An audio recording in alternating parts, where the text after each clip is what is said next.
Earlier we had seen that interest on partner's loan to the firm, if nothing is mentioned in the partnership deed, is allowed to the partner at the rate of 6% per annum. Interest on partner's loan to the firm is a charge against profit. Now what do you mean by charge against profit? It means that it is debited to profit and loss account. And the entries for them are interest on partner's loan account debit to partner's loan account. And the next entry is profit and loss account debit to interest on partner's loan. If you look at question number 11, there are three partners A, B and C having capitals of 10 lakh, 8 lakh and 5 lakh.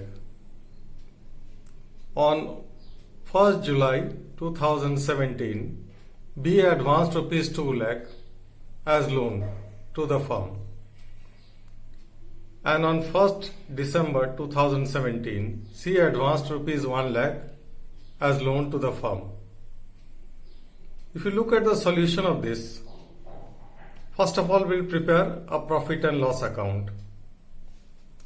The profit that was given before allowing interest on loan was 7,70,000.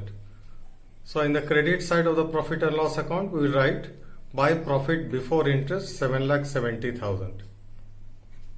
To interest on loan, for B, it will be 2 lakh into 9 by 12 into 6 by 100. Why 9 by 12? Because he has given the loan on 1st of July. So it comes to 9,000. And for C it will be 1 lakh into 4 by 12 because he has given the loan on 1st December. So December to March it is 4 months into 6 by 100. Rate of interest is 6% because rate of interest is not mentioned in the question. So it comes to 2,000. Therefore, the actual net profit will be 7,59,000. That net profit is transferred to profit and loss appropriation account. So to net profit transferred to profit and loss appropriation account. Now if you look at the profit and loss appropriation account, we have by profit and loss account 7,59,000, and this side we have the profit that is divided among the partners. And since profit sharing ratio is not given, it will be considered as equal. So the profit 7,59,000 is divided between A, B and C in the ratio 1:1:1. So A will be getting 2,53,000, B will be getting 2,53,000 and C will be getting 2,53,000. Now if you look at the loan accounts of the partners,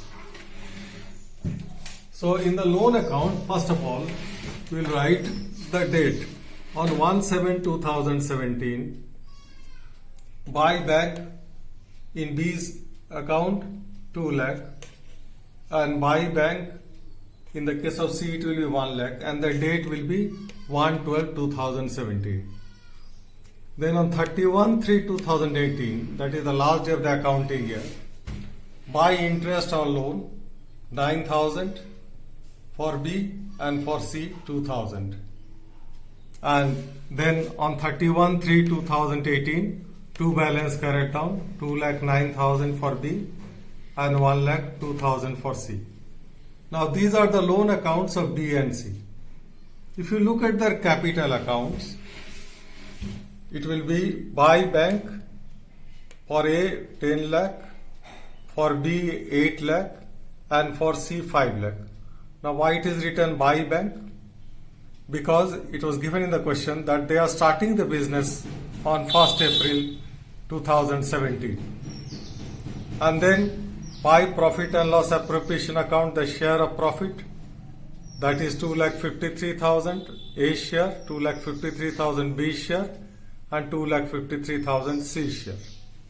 And then in the debit side we have two balance carried down. For A it is 12,53,000, for B it is 10,53,000 and for C it is 7,53,000. Now let us come to interest on loan taken by a partner from the firm. That means if a partner has taken loan from the firm, then the interest that he pays to the firm will be income of the firm. So it will be credited to profit and loss account. And the journal entries for them will be partner's capital or current account debit to interest on partner's loan. This is the adjusting entry. And then the closing entry will be interest on partner's loan account debit to profit and loss account. It is credited to profit and loss account because it is an income for the firm. And this is the closing entry. Interest on partner's loan account debit to profit and loss account. Similarly, rent payable to a partner for using his premises. For example, if a partnership firm is using the premises of a partner and the partnership firm has to pay rent to the partner, then it is also a charge against profit. Why it is a charge against profit? Because it is an expense of the partnership firm like any other expense, any other normal business expense. And hence, it will also be debited to profit and loss account and credited to partner's capital account if the capitals are fluctuating, or credited to partner's current account if the capitals are fixed. Now we will be starting with interest on drawings. Now if you look at the journal entries of interest on drawings, first journal entry is partner's capital account or current account debit to interest on drawings. Then the closing entry is interest on drawings account debit to profit and loss appropriation account. So interest on drawings is an income for the partnership firm, and therefore it is credited to profit and loss appropriation account.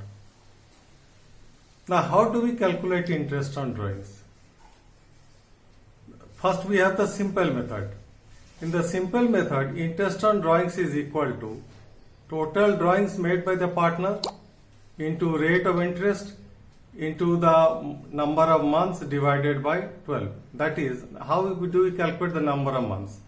The number of months is calculated by taking the time period from the date of drawing to the last day of the accounting year. For example, if the accounting year starts from 1st of April 2020, date of drawing of rupees 10,000 is on 30th September 2020, and rate of interest is 12% per annum. The interest on drawings will be 10,000 into 6 by 12 into 12 by 100. 6 by 12 is coming from the time period of date, the time on which the drawings was made, that is 30th of September, and the last day of the accounting year is 31st of March. So the number of months from 30th September to 31st March is 6 months. So that is why 6 by 12, that is equal to 600. Next is we have the product method. If you look at question number 18a or page number 1.121, here different dates are given on which different amounts are withdrawn by the partner, and we do the calculation as per the product method as follows. We first of all will make 4 columns. One column is for date of drawing, the other is for the amount of drawing, then the time period in months, and the product. Like first date of drawing is 30th of September and the amount withdrawn is 8,000. Now from 30th April till 31st of March, the time period of drawing is 11 months. So 8 into 11, we have 88,000. Then the next date of drawing is 30th of June and the amount withdrawn is 6,000. So from 30th of June to 31st of March, the time period is 9 months. So 6,000 into 9, that is 54,000. Similarly, the next date of drawing is 30th of September and the amount withdrawn is 5,000 and the time period is 6 months. from 30th September to 31st March. So 5,000 into 6, that is 30,000. Then next date of drawing is 31st of December. Amount withdrawn is 12,000. So the time period is 3 months. So 12,000 into 3, 36,000. Similarly, the last drawing is made on 31st of January. Amount withdrawn is 10,000. So from 31st of January to 31st of March, 2 months time period. So 10,000 into 2, 20,000. Now what we do, we find the sum of the products. That comes to 2,28,000. Interest on drawings will be equal to 2,28,000 into 1 by 12 into 9 by 100. 9 by 100 is the 9% is the rate of interest. So that comes to rupees 1,710. So now interest on drawings, let us look at some of the special cases of interest on drawings. For example, when equal drawings are made in the beginning of each month by a partner, interest on drawings is equal to total drawings into 6.5 by 12 into rate by 100. Now this is an example where the partner withdraws same amount of money at the beginning of each month. Now second case, when equal drawings are made in the middle of each month by a partner, then interest on drawings is equal to total drawings made by the partner during the year into 6 by 12 into the rate by 100. Third, when equal drawings are made in the end of each month by the partner, then interest on drawings will be equal to total drawings into 5.5 by 12 into rate by 100. Now from where do we get this 6.5, 6 and 5.5? It is calculated like this: period remaining after first drawing plus period remaining after last drawing divided by 2. For example, say if the drawings are made at the beginning of each month, first drawing will be made on 1st of April and the last drawing will be made on 1st of March, provided we take the accounting year from 1st April to 31st of March. Then what is the period remaining after first drawing? 12 months. And the last drawings is made on 1st of March. So what is the period remaining after last drawing? From 1st March to 31st of March, that is 1 month. So 12 plus 1 divided by 2, that is 6.5. Similarly, we will also get for when the drawings are made in the middle of each month, when the drawings are made at the end of each month, same way we will get 6 by 12 and we will get 5.5 divided by 12. If drawings are made at the middle of each month, then the first drawings will be made on 15th of April and the last drawing will be made on 15th of March. So what is the period remaining after 15th of April? 15th of April to 31st of March, that is 11.5 months. And last drawing is made on 15th of March. So 15th March to 31st of March, that is 0.5 months or a half month. So 11.5 plus 0.5 divided by 2, we get 6. If drawings are made at the end of each month, then first drawing will be made on 30th of April and the last drawing will be made on 31st of March. So what is the period remaining after 30th of April? From 30th of April to 31st of March, it will be 11 months. And last drawing will be made on 31st of March. So the time period is 0 months. So 11 plus 0 divided by 2, that is 5.5. That is how we get 6.5, then 6 and 5.5. When drawings of equal amount are made at the beginning of each quarter, a quarter over here means 3 months. A period of 3 months is known as 1 quarter. Interest on drawings will be equal to total drawings into 7.5 by 12 into rate by 100. Now, in this case, the first date of drawing will be 1st of April The second date of drawing will be 1st of July, that is after a period of 3 months. Third date of drawing will be 1st of October, and the last date of drawing will be 1st of January. Similarly, when drawings of equal amount are made in the middle of each quarter, then interest on drawings will be equal to total drawings made into 6 by 12 into rate by 100. In the third case, when drawings of equal amount are made at the end of each quarter, then interest on drawings will be equal to total drawings into 4.5 by 12 into rate by 100. Now we come to a situation when drawings of equal amounts are made only during a period of 6 months. That means the period of 6 months is ending on 31st of March.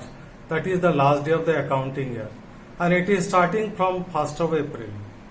So, if same amount is withdrawn at the beginning of each month, then interest on drawings will be equal to total drawings into 3.5 by 12 into rate by 100.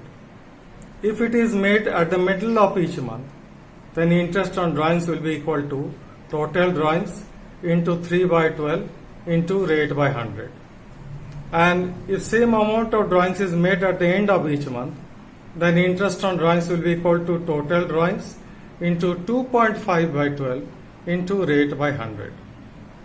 Now we come to the next situation when drawings of equal amount are made during a period of 9 months. Please be careful, this is 9 months. Then if it is at the beginning of each month, interest on drawings will be equal to total drawings into 5 by 12 into rate by 100. If it is at the end of each month, interest on drawings will be equal to total drawings into 4 by 12 into rate by 100.